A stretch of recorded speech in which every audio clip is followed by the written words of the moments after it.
me avisan. Hoy vamos a hablar sobre cáncer de páncreas, un cáncer que no perdona a nadie.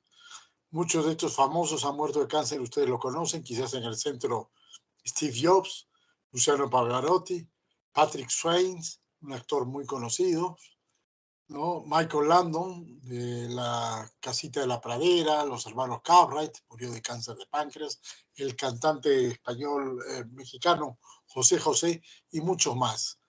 Nadie escapa del cáncer y muchos han caído con el cáncer de páncreas. Nuestro excongresista Javier Díez-Canseco también murió de un cáncer de páncreas.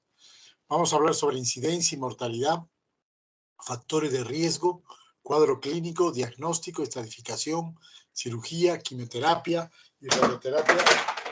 Y después vamos a hacer un resumen de lo importante para llevarse a la casa. El páncreas queda en el mediastino del abdomen, justo en el centro. Está cubierto por el estómago, el colon que pasa acá, rodeado por el duodeno, el riñón derecho está atrás y el riñón izquierdo en la parte de la cola y el cuerpo, e íntimamente unido al vaso, muy irrigado. Sin embargo, el 75% de los cánceres de páncreas ocurren en la cabeza, 15% en el cuerpo y 10% en la cola. Esto principalmente porque el volumen, mayor tejido está en la cabeza del páncreas y menor tejido está en la cola del páncreas. Tiene ciertas características. La más baja posibilidad de sobrevida, mata al 97% de los pacientes antes de los 5 años. La mitad vive 6 meses luego del diagnóstico. La mejor posibilidad de sobrevivir es cuando el tumor se diagnostica pequeño, sin diseminación y se puede operar. 80-85% de los pacientes tienen enfermedad avanzada al momento del diagnóstico. Y pacientes en estadios tempranos que pueden ser operados, la probabilidad de recurrencia es del 70 al 80%. Y no hay un examen de despistaje franco. En la foto Steve Jobs en Times, ¿no? Que el que creó esta empresa famosa Apple, que dio tanta auge a la computación, le diagnosticaron un cáncer de páncreas, se fue a Nepal a tratarse, a hacer dieta, porque él decía que así se iba a curar, y cuando regresó el cáncer ya tenía metástasis en el hígado, le hicieron una gran cirugía con trasplante hepático, pero igual falleció. Entonces tenemos varias características de este tumor. Generalmente se disemina sin síntomas. Es la cuarta causa de mortalidad por cáncer en los Estados Unidos y para finales de la década va a ser la segunda causa de mortalidad. 95% de los tumores se originan en las células ductales y 5% se originan en las células acinares. Hay varios tipos, siendo el más común el adenocarcinoma ductal. Hay otras variantes como el carcinoma indiferenciado, el cistodenocarcinoma seroso, cistodenocarcinoma mucinoso, el carcinoma mucinoso papilar, el cistodenocarcinoma en células acinares y el carcinoma sólido papilar, entre otros. Acá tienen la incidencia del cáncer de páncreas, ocupa el 12º en el Globocan en el mundo, ¿no? El cáncer de páncreas. Y la mortalidad es el séptimo que más muertes ocurre. Generalmente, si ustedes vemos en los países menos desarrollados, es más frecuente, ocupa el 7º lugar, en los países más desarrollados ocupa el 5º lugar. En Estados Unidos, en incidencia en varones es el 10º lugar y en mujeres el 9º lugar. Pero en mortalidad, en hombres es el 4º lugar, en mujeres también el 4º lugar. O sea, si bien la incidencia está baja, la mortalidad es alta de este tipo de cáncer. Y fíjense cómo ha ido variando. Hay una alta incidencia en los hombres más que las mujeres, en la raza negra más que la raza blanca. En general, a través de las décadas esto se ha mantenido. En general, la sobrevida aumenta muy poco y tanto en 1 como a 5 años es poco lo que se ha obtenido. Y de acuerdo a los estadios, fíjense, los estadios localizados cada vez es más difícil encontrarlos. Los estadios con enfermedad regional están en aumento, ¿no? Enfermedad a distancia, 85% se les encuentra ya con metástasis en el momento del diagnóstico. Y esto no ha cambiado mucho a través del tiempo.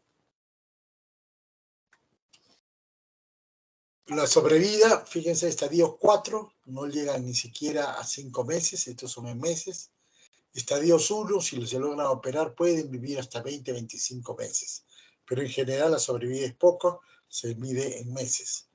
Y fíjense qué va a pasar en el mundo. El cáncer de páncreas tiende a aumentar, mientras el cáncer de pulmón está bajando, el cáncer colorectal también va a bajar, el cáncer de páncreas tiende a aumentar en el mundo.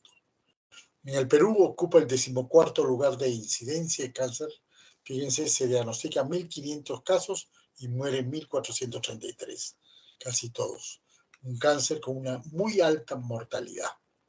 En el Perú ocupa el 12º lugar de incidencia y mortalidad. Fíjense, los que diagnostican son casi todos los que se mueren. No como en cuello uterino, fíjense cuántos diagnostican, cuántos mueren. Próstata se diagnostica y mueren. En rojo está la mortalidad y en azul la incidencia. En páncreas van casi de la mano los dos, como ocurre también en hígado. Son tumores muy letales. En Arequipa, el cáncer de páncreas ocupa el 21º lugar y hay algunos factores de riesgo ambientales como el tabaco, la pancreatitis crónica alcohólica, el abuso de alcohol, la obesidad y la diabetes. Estos son factores ambientales que se pueden manejar, pero son factores de riesgo importantes para cáncer de páncreas. Y genéticos, solamente 20% de los casos, 10% hay una enfermedad familiar que se hereda. También está asociado al gen BRCA, que codifica para el cáncer de mama, tanto 1 o 2, el síndrome de Peutz-Jeghers, la ataxia telangiectasia, la poliposis eritematosa familiar y el síndrome de Lynch también son factores de riesgo genéticos para cáncer de páncreas. En general, el factor de riesgo más importante es la edad.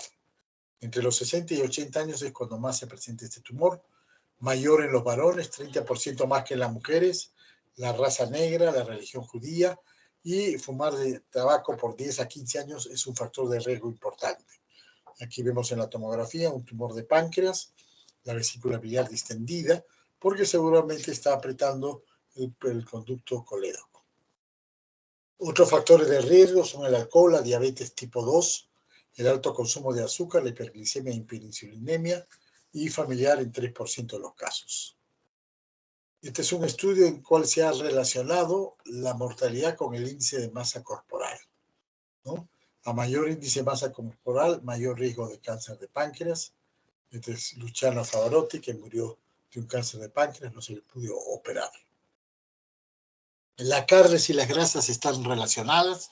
Este es un estudio multicéntrico que se hizo en 190.000 pacientes y se encontraron 485 casos de cáncer de páncreas. Está asociado al mayor consumo de carnes procesadas, que aumenta en el 67% del riesgo. Y las aminas heterocíclicas y hidrocarburos aromáticos policíclicos que se forman al cocinar estos, la salchicha, los productos que son ahumados. En cuanto a la diabetes, el riesgo es elevado, 3.9. Antes se decían que los antidiabéticos orales eran los que causaban el cáncer de páncreas, pero ha habido un estudio danés de casos y controles, 7 años de seguimientos, y se vio que no había ninguna relación con las drogas hipoglicemiantes. Más bien, la diabetes por sí misma es un factor de riesgo para cáncer de páncreas. La diabetes gestacional también es un factor de riesgo. De 410 mujeres, 38 años de seguimiento, 54% tuvieron cáncer de páncreas, 5 entre las mujeres con diabetes gestacional y 49 sin diabetes.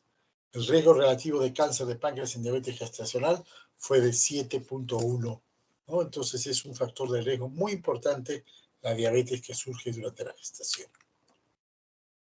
Habíamos dicho que el cáncer familiar es un factor de riesgo. Se ha identificado que en el locus 4Q expresa el BRCA2, también se expresa el síndrome de Peutz-Jeghers, la poliposis y varios de estos que están asociados al cáncer hereditario familiar. Estos son otros síndromes hereditarios.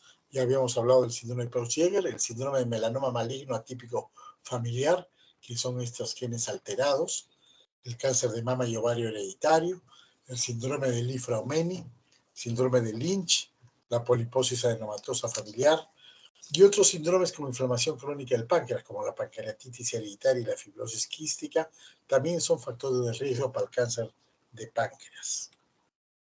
Muchos genes están involucrados y esto hace más difícil el tratamiento porque a mayor cantidad de genes involucrados, mayor cantidad de vías alteradas que van a favorecer el crecimiento tumoral. La carcinogénesis, similar a todo el aparato digestivo, empieza con pequeñas mutaciones que van a producir displasias leves, moderadas y severas para después empezar a producir un cáncer. Todo esto se produce en los conductos pancreáticos y después de producir el cáncer viene la diseminación a distancia. ¿De dónde se origina? Hay una teoría que dice que el cáncer de páncreas se origina de las células pancreáticas estrelladas.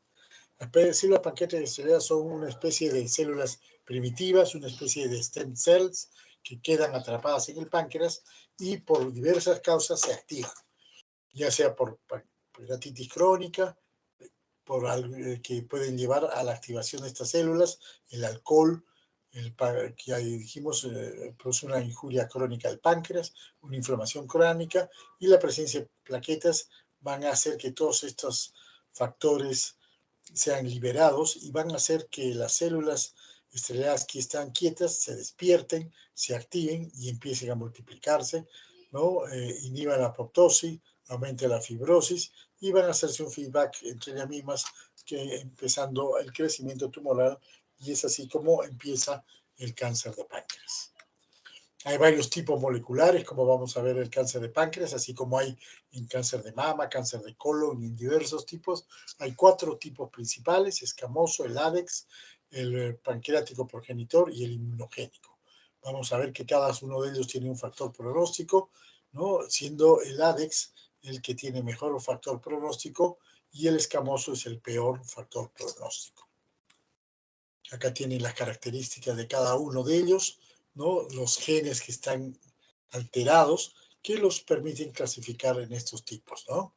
Están los principales tipos basal-like, endocrine-like, clásico e inmunogénico. Y cómo se diferencian cada uno. Algunos, los basal-like, por ejemplo, son bien diferenciados, en cambio los clásicos no son tan indiferenciados, ¿no? El basal-like tiene mayor grado de indiferencial, 45%, comparado con el clásico, solo 11%. Y entonces la sobrevida también va a variar de acuerdo al tipo histológico.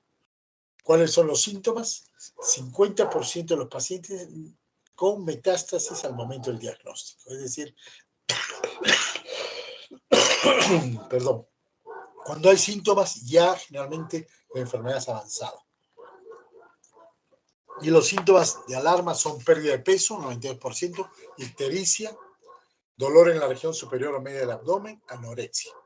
Otros, pancreatitis aguda y crónica, diabetes mellitus, debilidad, diarrea, cólicos y depresión. Un cuadro depresivo no explicado puede ser el inicio de un cáncer de páncreas. Hay otros signos más raros, no tan frecuentes, como la tromboflebitis migratoria y la flebotrombosis. Puede haber hematemesis y melenas cuando los tumores ya son más avanzados, especialmente por hipertensión portal. El síndrome de Courvoisier-Terrier, una vesícula grande, palpable, no dolorosa. Hepatomegalia en el 90% de los casos que hay ictericia. Y tumor en el abdomen, más frecuente en el cáncer del cuerpo y la cola, que pueden llegar a tener tumores de bastante volumen antes de dar metástasis. Algunos signos característicos, por ejemplo, hay un soplo abdominal, a veces por compresión de la arteria esplénica. Puede haber ascitis y adenomegalias en caso de enfermedad avanzada. Y también se puede producir necrosis grasa en todo el organismo, es decir, unos nódulos blandos en la profundidad de la piel del tronco y extremidades en cáncer de células acinares. Entonces, ¿cómo debemos comportarnos frente a una paciente con sospecha de cáncer de páncreas? Si hay baja sospecha, la ecografía es de gran utilidad. Y esto nos va a decir 3 cosas. Si hay una masa en el páncreas, hay que hacer una tomografía. Si hay duda, hacer igual la tomografía. Y si no hay nada, nos descarta la enfermedad. Cuando hay alta sospecha, de frente hacer una tomografía. Si es que persiste la duda, hay que hacer una colangio retrógrada endoscópica. Si hay obstrucción biliar, hay que tratarla, ya sea con una CEPRE o colocando un stent interno o externo. La TAC también nos va a decir si el tumor es irresecable o resecable. Si es resecable, va a la cirugía mediante una laparotomía. Si es irresecable, se le hace una punción con aguja fina para hacer el diagnóstico adecuado. Hemos visto que hay tumores que son francamente resecables. El tumor se puede sacar, no invade grandes vasos. Lo mejor es la resección primaria y después quimioterapia adyuvante. Pero hay un grupo de tumores que están borderline, está casi que se puede sacar, pero también hay sospecha de invasión de los grandes vasos, hay sospecha de compromiso vascular mayor, muchos ganglios. Entonces, estos casos que se llaman borderline, se les debe dar una neoadyuvancia con quimioterapia para achicar el tumor y después evaluar la posibilidad de resección. Cuando ya son irresecables, porque están comprometidos los vasos o hay mucha metástasis, el tratamiento principal es la quimioterapia paliativa. Hay unos marcadores muy sensibles, el CEA y especialmente el CA19-9, que tienen, fíjense, una sensibilidad del 79%, algunos autores dicen 90%, ¿no?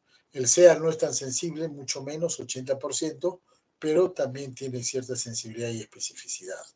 El CA19-9 es el ideal, alta sensibilidad y altísima especificidad. También nos puede ayudar una radiografía de abdomen, una ecografía, hemos visto que es de mucha utilidad, la tomografía, ¿no? La resonancia magnética y la colangiopancreato retrógrada. Acá ven un tumor de cola de páncreas pegado al vaso, un tumor en la cabeza de páncreas que produce ictericia y se le ha puesto un stent en el colédoco para aliviar la ictericia.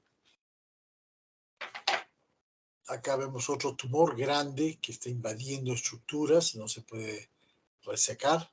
En cambio, este tumor, fíjense, está libre de estructuras, sí se puede resecar toda la cabeza del páncreas. La tomografía, como les dije, es de mucha utilidad, fíjense qué bien se ve. Y la CEPRE, la colangiopancreático retrógrado, nos pinta la vía biliar. En este caso se encuentra que hay litiasis vesicular del colédoco. A veces hay el signo del doble conducto. Este es el conducto pancreático que se ha pintado, acá está cortado, quiere decir que acá está el tumor. Por eso también la vía biliar está cortado. Este es un tumor del cuerpo del páncreas.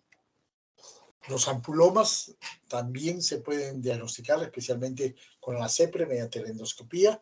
Es un tumor relativamente fácil de diagnosticar y de mejor pronóstico que el adenocarcinoma de páncreas. Esta es la CEPRE, una colangiopancreático retrógrada que se entra por la boca, se canaliza la ampolla de Batter y se pone sustancia de contraste.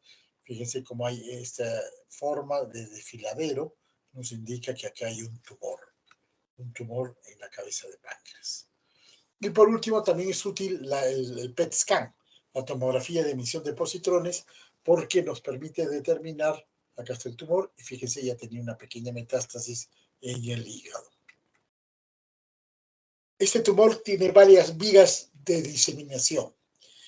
Al hígado va el 80%, al peritoneo 60%, al pulmón y la pleura el 50-70% de los casos, la suprarrenal el 25%, y mediante extensión directa puede invadir el estómago, el duodeno, el colon o el vaso. Como están cerca estos órganos, fácilmente los va a invadir. Y hemos visto que en el momento de estratificación, desgraciadamente, 50% de los pacientes tienen enfermedad metastásica, por lo tanto, solo van a recibir tratamiento paliativo. 30% son avanzados, algunos de los cuales se les puede hacer quimioterapia para volverlos resecables, y 20% son resecables de entrada. El tamaño del páncreas va a depender de si está confinado el páncreas, si está invadiendo los órganos que lo rodean, como duodeno, estómago, conductos biliares, o hay una invasión local avanzada. Acá no se mide ni en centímetros, como por ejemplo ocurre en el cáncer de mama. Y la presencia de ganglios no regionales o metastásicos son los que nos van a permitir hacer el estadiaje. ¿Cuál es el mejor tratamiento? La cirugía. La cirugía es la única opción curativa. y la mejor opción paliativa. Si el paciente no quiere operarse, lo que mejor le puede ayudar es una cirugía paliativa. Por más que tenga un mal pronóstico, va a vivir mejor, va a tener mejor calidad de vida, ¿no? Y la cirugía del páncreas ha evolucionado a través del tiempo, desde los primeros intentos que lo hizo Trendelenburg, el famoso alemán de la posición de Trendelenburg, hasta que se hicieron primeras duodenopancreatectomías sin éxito o en 2 etapas, hasta la primera anatómica, que es como la hacemos ahora, que se le conoce la operación de Whipple. Allen Whipple, un cirujano americano, que en 1984 hizo esta resección anatómica del páncreas. Después hizo una modificación en 1942 con la conservación del píloro, endoscópica, laparoscópica en 1994 y robótica en el 2003. Habíamos dicho que hay criterios de resecabilidad cuando el tumor está así libre, no invade los grandes vasos, la arteria mesentérica superior y la vena están libres, ¿no? La arteria aórtica también. Pero borderline, cuando el tumor, fíjense aquí, el tumor ya ha invadido vasos de la mesentérica superior, ya sea la arteria y la vena, entonces aquí ya hay que darle quimioterapia para achicarlo y tratar de resecarlo, ¿no? Eso es muy importante. Y si está localmente avanzado, evidentemente ya solamente se le hace quimioterapia paliativa. Entonces, para que un tumor de páncreas, digamos, se pueda resecar, primero no tiene que tener metástasis, tiene que tener un plano claro entre la arteria mesentérica superior, tronco celíaco y la arteria hepática. No debe haber invasión de la vena mesentérica superior y de la vena porta, tampoco trombosis, ni encapsulamiento, ni distorsión de estos vasos. Y esto por eso se ve en una tomografía que pinte los vasos, una angiotem. La clasificación radiológica nos va a decir que los cánceres de páncreas pueden ser metastásicos, localmente avanzados, borderline o resecables. Como ya dijimos, resecables se operan, borderline localmente avanzados se puede dar quimioterapia para ver si se vuelven operables. Y los metastásicos ya pasan a ser tratamientos paliativos nada más. Ahora vamos a ver un ejemplo de estos 4, ¿no? Entonces tenemos el primero, ¿no? Metastásico, este es un cáncer, ya metástasis en el hígado, como ustedes ven, localmente avanzado. Es un tumor borderline que quizás se pueda retirar y este es un tumor evidentemente resecable, no hay metástasis, es pequeño y los vasos están libres, ¿no? Ahí están viendo, acá el vaso está comprometido. Este es Allen Oldfather Whipple, que en 1935 hizo la duodenopancreatectomía cefálica, una cirugía grande que consiste en cortar la vía biliar, sacando la vesícula y el cístico, el tumor del páncreas, se corta el píloro y la primera porción del yeyuno. Y después se hace una reconstrucción uniendo parte de lo que queda del intestino delgado al estómago, otra parte al muñón del duodeno, del muñón del páncreas, la anastomosis de la pilia pancreática y se puede hacer un plan complementario por aquí para ayudar al drenaje de las secreciones. ¿Cómo se realiza esta técnica? Incisión transversa, tiene que ser una incisión amplia para poder ver y manejar toda esta zona. Se hace un lavado peritoneal para ver que no haya diseminación peritoneal, lo cual indica un mal pronóstico y después hay que comprobar si se puede resecar. Y esto se hace mediante 2 maniobras. La maniobra de Kocher, que es mover el duodeno, y la disección del espacio portopancreático. Acá está en la maniobra de Kocher, ¿no? Poniendo una mano detrás del páncreas, entonces quiere decir que sí se puede resecar. Y no falta ver si la vena porta y los vasos están tomados. Y esta es la manera como se explora el espacio portopancreático para decir si es resecable, ¿no? Esa es otra forma, poniendo el explorador, dedos arriba y abajo y ve que sí se tocan. Entonces se pueden cortar con cuidado esta parte que está con enfermedad y dejándole otro muñón para una anastomosis posterior. Acá ven cómo se ha cortado el páncreas, esta es la zona que más sangra, ¿no? Se ha hecho una ligadura de todos los vasos y queda con la mesentérica inferior acá. La liberación de la porta de la apófisis unciforme es otro paso importante y se debe hacer una linfectomía a la derecha de la arteria mesentérica superior. ¿no? O también una nefrectomía intercavo aórtico entre la vena renal y la arteria mesentérica inferior. Acá vemos donde se secciona la vía biliar alta. Ahí está la arteria hepática, derecha, izquierda, y atrás ven la vena cava. Se ha seccionado el estómago y vemos el tronco celíaco. Todo esto va a salir. Acá está el tumor. Acá están seccionando el páncreas. Se ha visto que está libre. Entonces se puede seccionar el páncreas. Con cuidado se va seccionando los vasitos que van a caer a esta parte del páncreas, que si no lo hacemos con cuidado, se vuelven muy grandes. Y acá están cortando el ángulo de Treitz para movilizar la primera porción del intestino delgado, que va a servir para...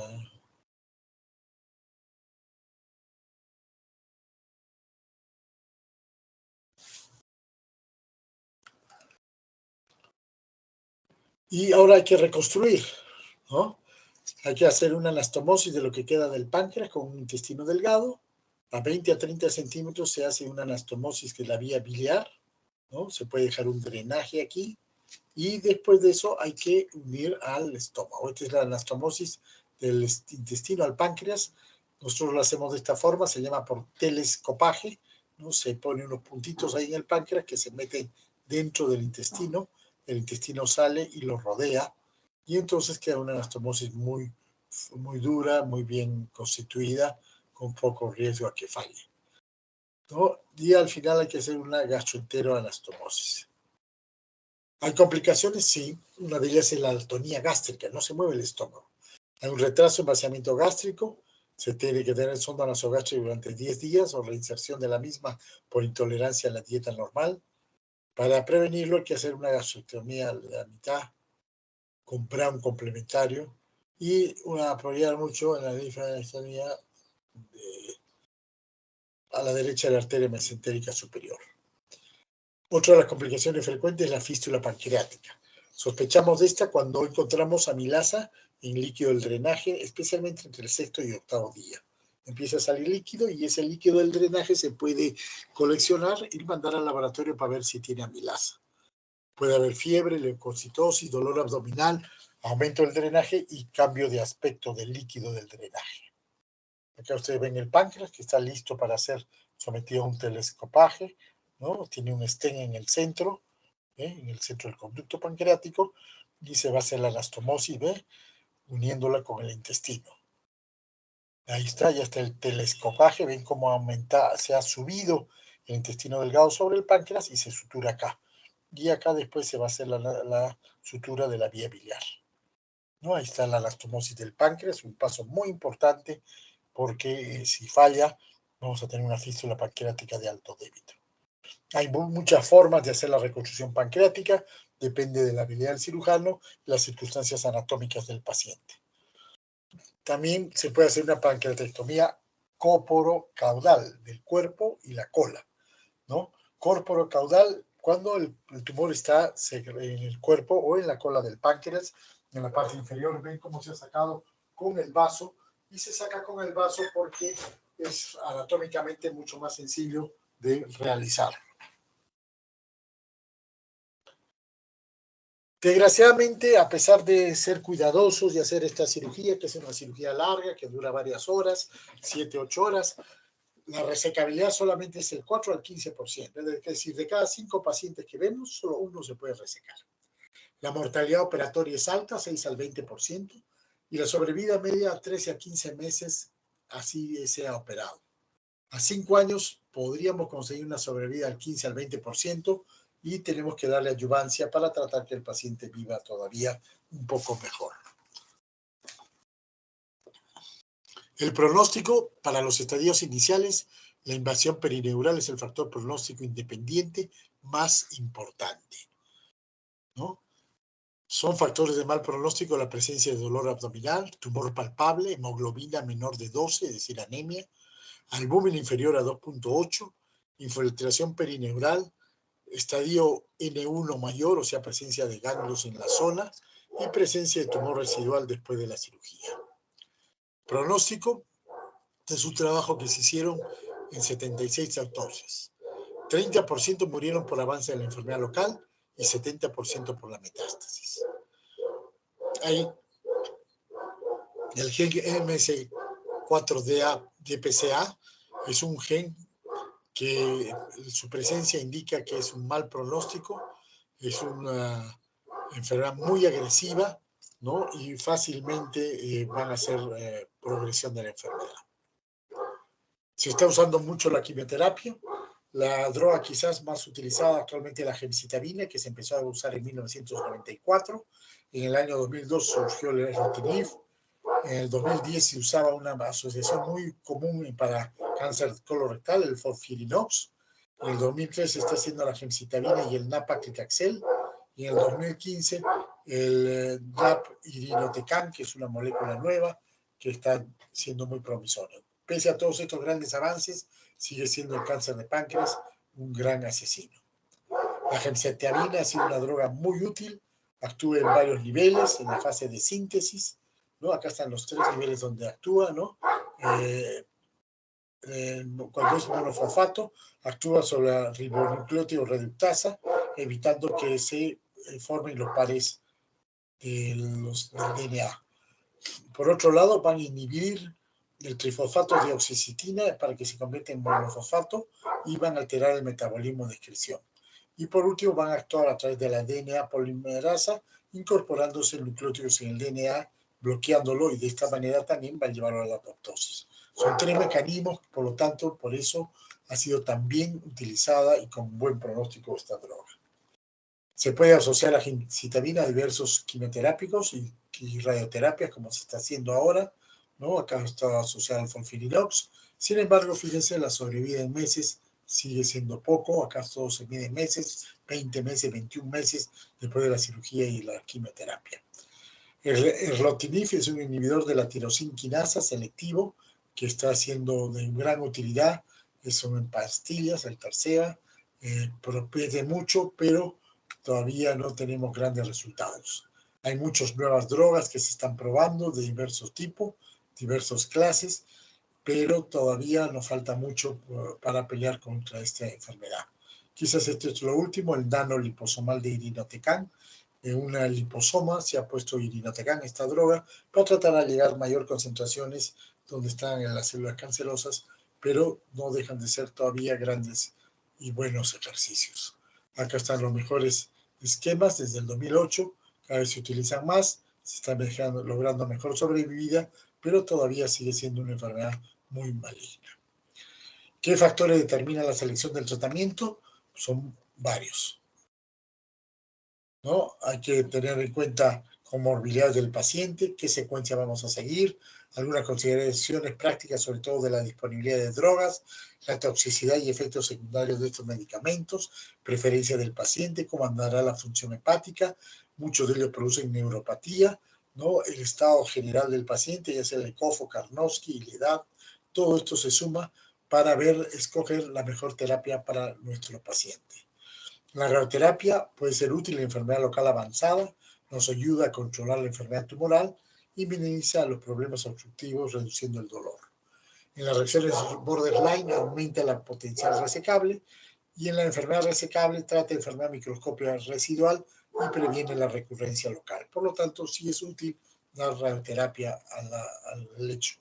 Se puede dar radioterapia solo o con quimioterapia, como ustedes ven en estos estudios, pero fíjense a la derecha la sobrevida, 9 meses, 13 meses, 11, 16, 8 meses.